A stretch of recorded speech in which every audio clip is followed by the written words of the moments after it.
Assalamualaikum warahmatullahi wabarakatuh. Pada kesempatan kali ini, kelompok kami akan mempresentasikan hasil proyek akhir kami yang berjudul Hungry Snake.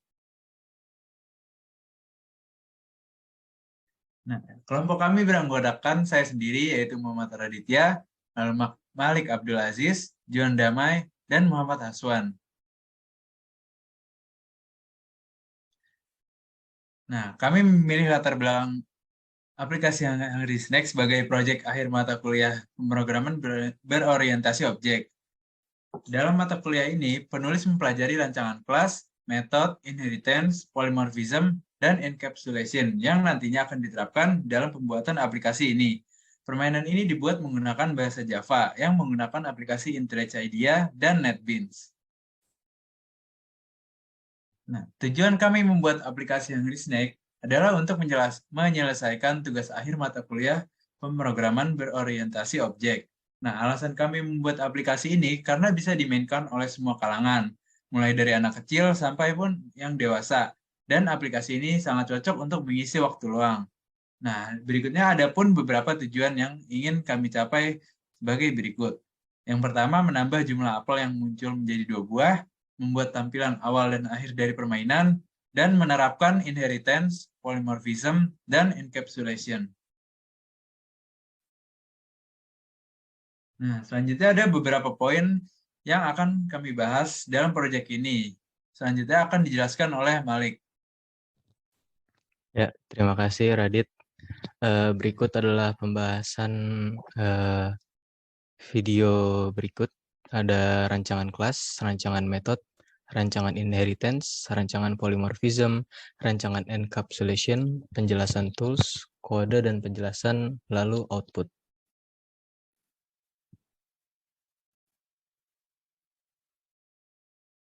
Yang pertama ada rancangan kelas. Pada aplikasi Hungry Snake Game ini terdapat 4 kelas, yaitu Hungry Snake Java sebagai main kelas, Game Panel Java, Game Frame Java, dan Mikey Adapter Java. Berikut penjelasan singkat tentang kelas tersebut. Pada kelas pertama yaitu Hungry Snake Java, ini berfungsi untuk menjalankan aplikasi Hungry Snake Game, dan pada kelas tersebut terdapat satu metode yang berfungsi untuk mengatur tampilan pada menu. Selanjutnya, GameFrame.java pada kelas ini berfungsi untuk menampilkan frame yang nantinya akan digunakan untuk tampilan bermain. Lalu ada GamePanel.java yang berisi rancangan program yang akan dijalankan untuk memainkan permainan tersebut. Dan yang terakhir ada kelas MikeyAdapter.java. Pada kelas ini berguna untuk menjalankan event yang dipicu dari penekanan tombol apa saja yang terdapat pada keyboard.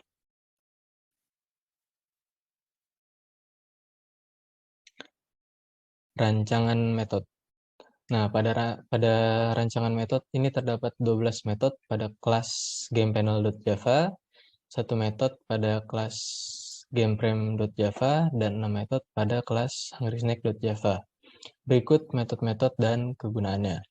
Pada kelas HungrySnake.java terdapat metode HungrySnake yang berguna untuk memanggil metode yang lain.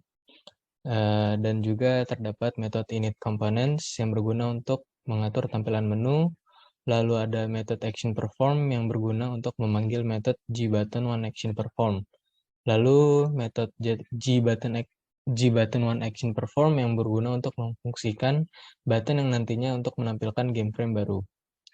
Dan terdapat metode main yang berguna untuk menjalankan program, serta metode run yang berguna untuk membuat dan memunculkan tampilan pada menu. Ya, selanjutnya akan dijelaskan oleh teman saya, Juan.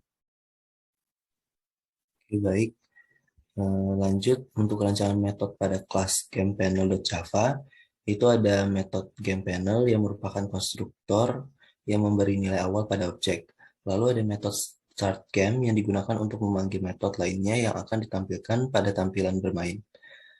Selanjutnya ada metode paintComponent yang berguna untuk memanggil konstruktor yang terdapat pada superclass, yaitu JComponent. Lalu ada metode Draw. Ini digunakan untuk mengatur tampilan objek-objek pada saat permainan berlangsung. Lalu ada metode NewApple yang berguna untuk memunculkan apel pertama secara acak. Selanjutnya ada new apple 2 yang digunakan untuk memunculkan apple kedua secara acak. Lalu selanjutnya ada metode move yang digunakan untuk mengendalikan gerak ular.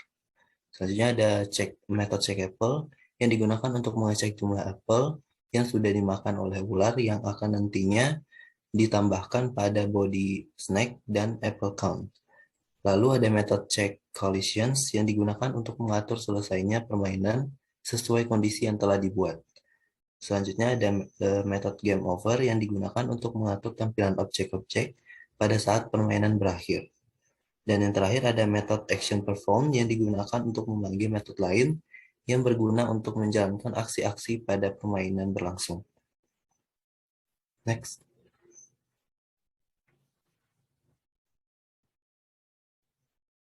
Lalu untuk rancangan metode pada kelas GameFrame.java, itu ada metode GameFrame yang merupakan konstruktor yang akan memberi nilai awal pada objek.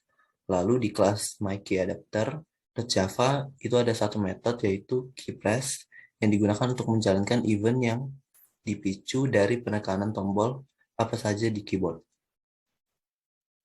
Next. Selanjutnya ada rancangan inheritance. Pada aplikasi kami membuat rancangan inheritance pada keempat kelas. Yang pertama di kelas Hungry Snack itu akan mewarisi atribut dan metode dari kelas JFrame. Lalu untuk kelas GameFrame itu akan mewarisi atribut dan metode dari kelas JFrame. Lalu untuk GamePanel akan mewarisi atribut dan metode dari JPanel.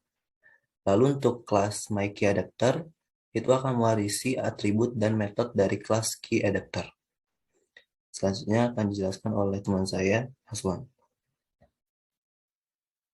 Baik, selanjutnya di sini saya akan menjelaskan mengenai rancangan polymorphism. Nah, pada aplikasi ini kami membuat rancangan polymorphism statis dengan metode overloading, yaitu pada metode action perform. Lalu selanjutnya di sini ada rancangan encapsulation. Nah, pada aplikasi ini kami membuat rancangan encapsulation yang terdapat pada kelas GameFrame.java dan GamePanel.java.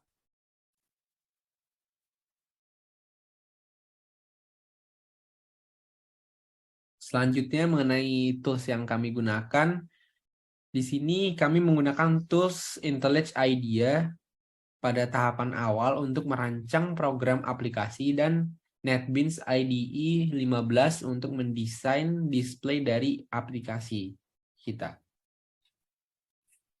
Selanjutnya dijelaskan oleh Muhammad Raditya. Nah, lalu ada kode dan penjelasan dari aplikasi kami. Yang pertama kita mulai dari kelas GamePanel. Di sini kita akan mengimport seluruh library yang dibutuhkan untuk membuat aplikasi ini.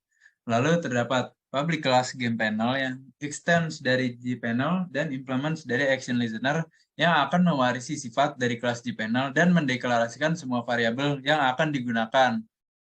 Seperti di sini ada screen width, screen height, unit size, game units, speed, lalu untuk badan ularnya, lalu terus untuk apple, lalu arah gerak ular, running, timer, dan random.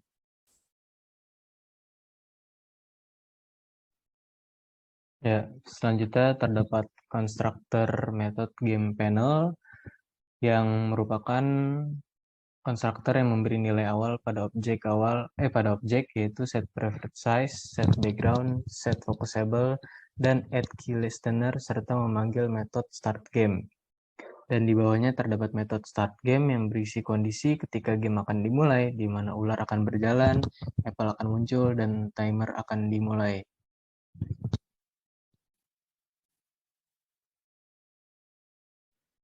Selanjutnya ada metode paint component. Paint component ini digunakan untuk memanggil metode draw ketika game dimulai, dan jika game berakhir akan memanggil metode game over yang menandakan game selesai.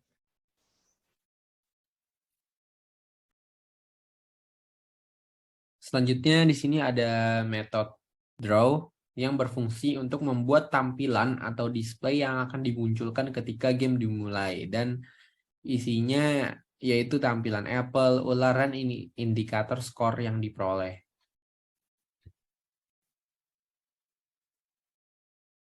Nah, selanjutnya ada metode dari new apple dan new apple 2 yang berfungsi untuk mengatur letak apple yang baru akan berada setelah dimakan oleh ular.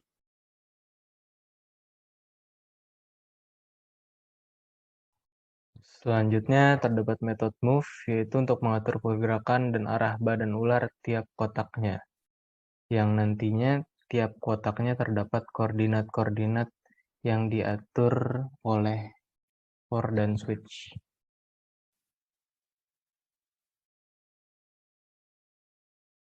Selanjutnya ada metode check apple. Metode check apple ini digunakan untuk menambah ukuran badan ular ketika ular memakan satu buah apel dan skor apel akan bertambah juga.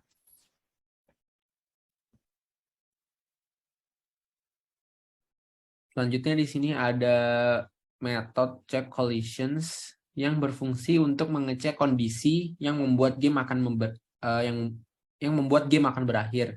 Seperti penjelasan di bawah ini. Nah, pertama itu ada for loop yang berfungsi untuk mengecek jika kepala ular menabrak badannya atau menabrak dirinya sendiri. Lalu selanjutnya ada kondisi if yang pertama, yaitu mengecek jika kepala ular menabrak batas kiri layar. Lalu ada kondisi if yang kedua, mengecek jika kepala ular menabrak batas kanan layar. Lalu kondisi if yang ketiga, mengecek jika kepala ular menabrak batas atas layar. Lalu kondisi if yang keempat, mengecek jika kepala ular menabrak batas bawah layar. Dan yang terakhir ada kondisi if tidak running atau tidak berjalan lagi, maka timer yang sudah di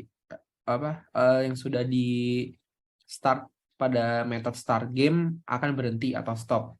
Itu timer titik stop.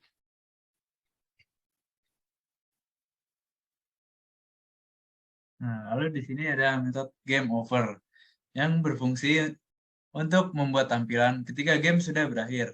Nah, di sini akan ada tulisan berupa game over, jumlah skor, dan tulisan space untuk main lagi. Nah, dia di sini mengatur untuk font, ukuran, warna, dan ketikan-ketikan untuk tulisan yang akan ditampilkan.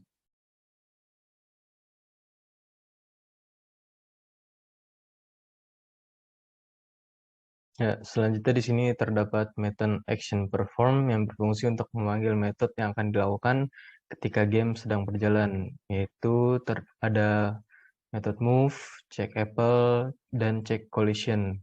Metode move itu berguna untuk menggerakkan pergerakan ular, check apple untuk menghitung jumlah apel yang telah dimakan, dan check collisions itu untuk aturan-aturan saat game bermain seperti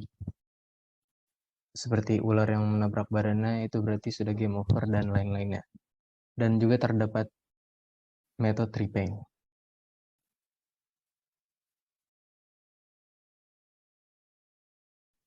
Selanjutnya di sini ada else if yang digunakan untuk pemain memainkan ulang permainan dengan menekan tombol atau keyboardnya yaitu space, lalu game akan dimulai ulang.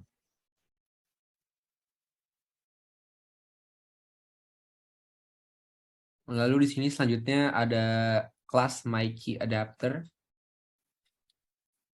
extends key adapter yang berfungsi untuk mengatur key yang akan digunakan untuk mengarahkan ular menggunakan arrow dan memfungsikan space untuk restart game setelah game berakhir.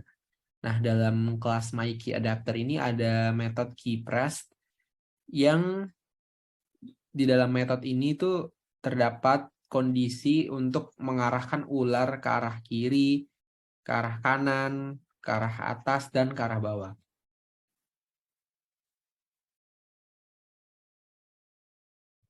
Nah, lalu kita masuk ke kelas game frame. Dimana di sini ada constructor game frame. Yang pertama itu ada constructor untuk membuat game panel baru, lalu untuk mengatur title di atas frame menjadi Hungry Snake, lalu membuat window tertutup saat kita klik exit, lalu membuat window game tidak dapat di-resize, lalu mengatur agar semua tampilan yang ada tetap berada dalam posisi dan ukuran yang sama. Lalu di sini ada berfungsi untuk menampilkan seluruh display game. Dan yang terakhir yaitu memposisikan frame agar tetap di tengah layar monitor.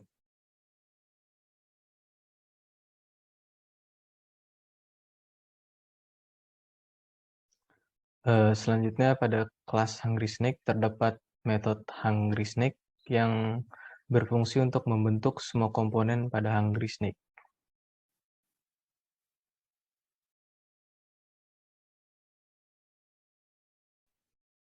Lalu di sini ada metode init components yang digunakan untuk mengatur isi tampilan menu utama dari game Hungry Snack. Di sini bisa dilihat kodenya. Next.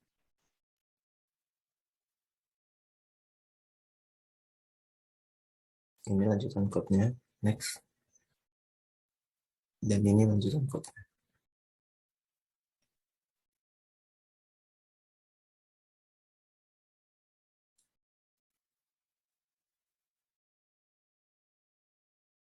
Baik, di sini selanjutnya ada metode yang pertama itu JButton One Action Perform yang berfungsi untuk memfungsikan button agar ketika ditekan akan memulai game. Lalu selanjutnya ada metode main yang di dalam metode main ini berfungsi untuk menampilkan menu utama game Hungry Snake. Lalu selanjutnya ada deklarasi dari panel, label, dan button yang ada dalam menu utama, yaitu private JavaX swing JButton 1, private JavaX swing JLabel 2, dan yang terakhir itu private JavaX swing JPanel 1.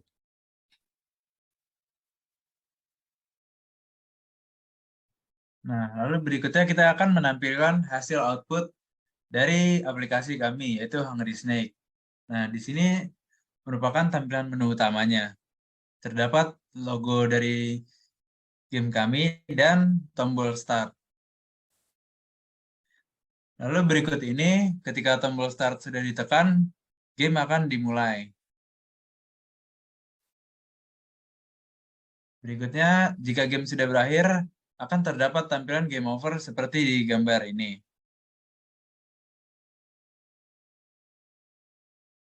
Nah, selanjutnya kami akan menampilkan demo dari aplikasi kami saat dimainkan.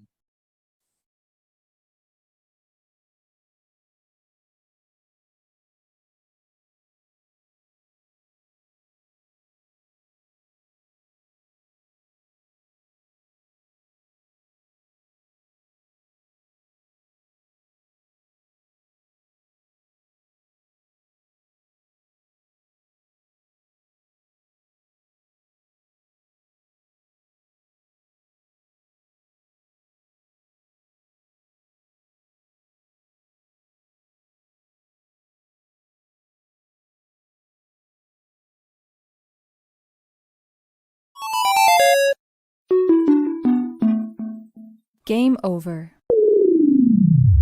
Game over.